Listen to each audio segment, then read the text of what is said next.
जय हिंद दोस्तों, मैं हूं आपका दोस्त डेविड और आप देख रहे हैं हैशटैग एस्ट्रो नॉलेज। तो इस वीडियो में हम लोग बात करने वाले हैं वर्ल्ड वार फर्स्ट मतलब कि प्रथम विश्व युद्ध के बारे में।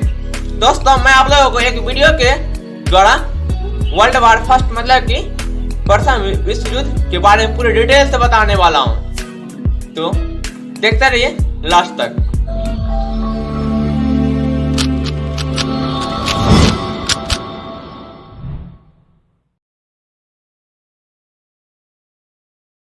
फर्स्ट वर्ल्ड वार प्रथम विश्व युद्ध, जिसकी शुरुआत 28 जुलाई 1914 को हुई थी और ये 11 नवंबर 1918 को जाके समाप्त हुआ था।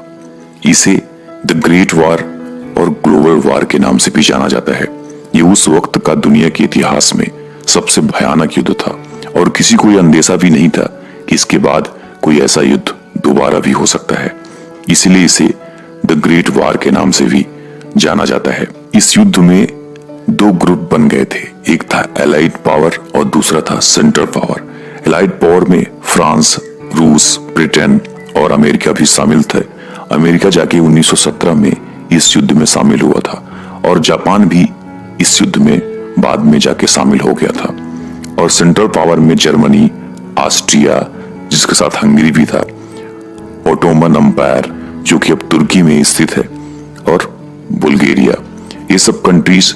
वैसे इस युद्ध में दुनिया के कुल 37 देशों ने भाग ले लिया था और ये बहुत ही भयानक युद्ध था।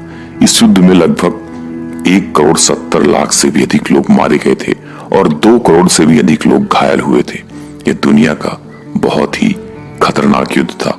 इस युद्ध की शुरुआत आखिर होती क्यों है, इसके कई कारण वैसे बताए जाते हैं। 1914 में जो युद्ध शुरू हुआ था उसका जो सबसे प्रमुख कारण था वो था कि ऑस्ट्रिया के एक थे प्रिंस, जो कि फ्यूचर में वहां के राजा बनने वाले थे, वो वारिस थे, जिनका नाम था आर्क ड्यूक फ्रांज फर्डिनांड, जो कि वो बोस्निया में अपनी पत्नी के साथ घूमने गए थे, जो कि साइबेरिया का एक इलाका था। ये समय जून का था 1914 में। इन पर यही गार्विलो प्रिंसेप नामक आदमी ने हमला किया और इनकी हत्या कर दी गई। इनकी हत्या में एक ब्लैक हैंड नामक संस्था का भी हाथ था। और बस इसी के बाद 28 जुलाई 1914 को ऑस्ट्रेलिया ने साइबेरिया पर हमला कर दिया। अब आपके सामने एक है मैप। अब मैप में देख सकते हो आप, ये समझ लो ऑस्ट्रिया उस वक्त मतलब ऑस्ट्रो हंगेरियन एम्पायर था वो, तो ये ऑस्ट्रिया और नीचे है साइबेरिया। साइबेरिया में घूमने गए थे और वहीं पर उनकी हत्या हुई। ऑस्ट्रेलिया ने साइबेरिया पर हमला कर दिया। उसके बाद साइबेरिया ने रूस से मदद मांगी। रूस ने फिर ऑस्ट्रिया पर साइबेरिया के समर्थन में हमला कर दिया। अब इसको देखते हुए जापान ने क्या किया, रूस पर हमला कर दिया। किसके समर्थन में? ऑस्ट्रिया के समर्थन में। मतलब पूरी दुनिया एक दूसरे के समर्थन में एक दूसरे पर हमला करने लगे। और जो ओटोमन अंपायर है इसने भी रूस के खिलाफ जंग का ऐलान कर दिया और साइबेरिया पर हमला करना शुरू कर दिया। जो ओटोमन अंपायर था दोस्तों, आज की डेट में वो तुर्की बन चुका है। ये इलाका जो तुर्की का है प्रेजेंट टाइम में, ये पहले ओटोमन अंपायर हुआ करता था और इसी ने ऑस्ट्रिया के समर्थन में रूस के खिलाफ जंग छेड़ दिया।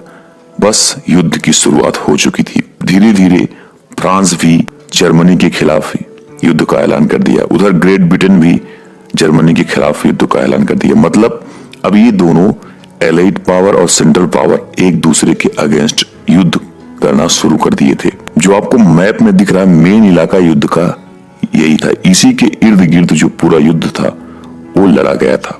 और इस युद्ध में दोस्तों भारत भी शामिल था, क्योंकि आप सभी जानते हो उस वक्त ब्रिटिश हुकूमत थी भारत में, ग्रेट ब्रिटेन, ये देखो।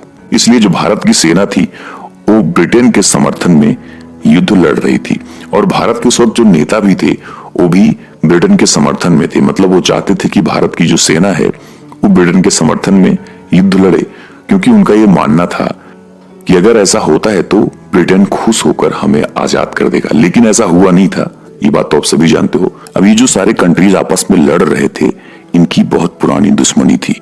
इसी पुरानी दुश्मनी की वजह से ये जैसे दुश्मन का दुश्मन दोस्त, बस इसी हिसाब से युद्ध पूरा लड़ा ही गया था। दोस्तों यह युद्ध पूरा लगभग 4 वर्ष तक चला था। इसमें 37 देशों ने भाग लिया था और 6.5 करोड़ सैनिक इसमें हिस्सा लिए थे, जिसमें से लगभग 1.5 करोड़ से भी अधिक सैनिक मारे जा चुके थे। वैसे प्रथम विश्व युद्ध में अमेरिका पहले शामिल नहीं हुआ था। अमेरिका के उस वक्त के राष्ट्रपति थे वुडरो विल्सन, लेकिन बाद में 1917 में अमेरिका भी इस युद्ध में शामिल हो गया, क्योंकि जर्मनी के द्वारा इंग्लैंड के लुसितानिया नामक जहाज को डुबो दिया गया और इस जहाज में कुल 1153 लोग बैठे हुए थे जिनकी मृत्यु हो गई, जिसमें से 128 व्यक्ति अमेरिका के थे। बस इसी के बाद अमेरिका भी इस युद्ध में शामिल हो गया था। प्रथम विश्व युद्ध का परिणाम क्या हुआ? इस युद्ध में कई देश बिखर गए, जैसे जर्मनी, ऑस्ट्रिया हंगरी, उस्मानिया, ये सब कंट्री बिखर गए थे। इनकी बहुत बुरी हार हुई थी। प्रथम विश्व युद्ध के बाद जर्मनी में पुरुषों की संख्या इतनी कम हो गई थी कि हर 3 औरतों में से एक को ही पति मिल पाता था। प्रथम विश्व युद्ध 11 नवंबर 1918 को खत्म हुआ था। कुल मिला के प्रथम विश्व युद्ध में जो सेंट्रल पावर था उसकी बुरी तरह हार हो गई थी। सेंट्रल पावर में सबसे प्रमुख जो देश था वो था जर्मनी, और इसमें सबसे ज्यादा नुकसान भी जो हुआ था वो जर्मनी का ही हुआ था। प्रथम विश्व युद्ध में एक ब्रिटिश सैनिक ने एक घायल जर्मन सैनिक की जान भी बचाई थी। उस घायल सैनिक का नाम था एडोल्फ हिटलर, जो कि बाद में जर्मनी का शासक बना और दूसरे विश्व युद्ध का जन्मदाता भी बना। अगले वीडियो में मैं आपको एडोल्फ हिटलर की भी कहानी बताऊंगा। उसके बाद द्वितीय विश्व युद्ध कैसे शुरू हुआ, क्या हुआ, ये भी मैं आपको जरूर बताऊंगा। प्रथम विश्व युद्ध के बाद ही अमेरिका की सुपर पावर बनने की सफर की शुरुआत हुई थी। प्रथम विश्व युद्ध में जापान भी अमेरिका के साथ और जर्मनी के खिलाफ था और उसने युद्ध भी लड़ा था, लेकिन द्वितीय विश्व युद्ध में ये सब कुछ बदल गया था। तो ये कहानी थी प्रथम विश्व युद्ध की। वीडियो अच्छी लगी तो लाइक करना, और जो लोग नए हो चैनल पे, चैनल को सब्सक्राइब करके बेल आइकन जरूर प्रेस करना। मिलते हैं फिर नेक्स्ट वीडियो में, तब तक के लिए जय हिंद, जय भारत।